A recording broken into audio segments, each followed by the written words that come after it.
Let's do a real quick guide on upgrading wheels and tires for your car for the best performance. I'll make this super quick. So let's start off with sizes. We have 3 numbers for the wheel and 3 numbers for the tire. We're going to mostly start with picking out our tire, but first we need to pick out our wheel diameter, which is the same thing as our tire inner diameter. So if you go too big, you're going to end up with too skinny of a tire, and if you go too small, you're going to have too thick of a tire. Now, a lot of the time on modern cars, wheels are actually just too big from the factory, and they do that for looks. So often what people do is they go down as small as they can in wheel diameter just so that they can clear their brakes. So first make sure you're happy with your brakes and then pick out your wheel diameter.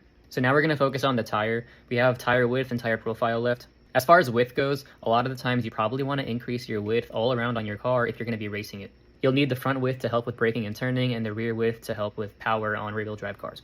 Now, if it's a drag racing car, maybe you only want that extra width where your power is. And if it's a street car or daily car, maybe you don't want too much extra width, because the more width you have, the more rolling resistance you get and the less miles per gallon you'll get. So we have one number left, is the profile or aspect ratio. This is going to control the outer diameter of your tire relative to your tire width. You can use calculators online to find out what that's going to be, but basically you want to get your outer diameter similar to what your original tire outer diameter was from the factory. Otherwise, your speedometer is going to be messed up. Or you can drop your profile down to a size where tires are more common and cheaper. A thinner profile is going to be more responsive and less comfy of a ride. A thicker profile is going to be more comfy, have a higher optimal slip angle, and be a little bit less responsive, and have more rolling resistance. Profiles also affect your effective gear ratio. If the profile is too small, you're actually going to have shorter gears. Now, the last thing you should pick out is your tire compound or tire model. This is really going to depend on how much money you want to spend on tires and how fast you want to be, how often you want to be going through tires. My recommendation is to pick a tread wear that you're comfortable with. 200 tread wear is a very good balance for a street car that might want to go to the track and have good performance. Anything under that, you're getting to tires that you go through really quickly and spend a lot of money on. And for an economy car, you can go up to like 500 tread wear, just have your tires last forever. They're just going to not be as grippy.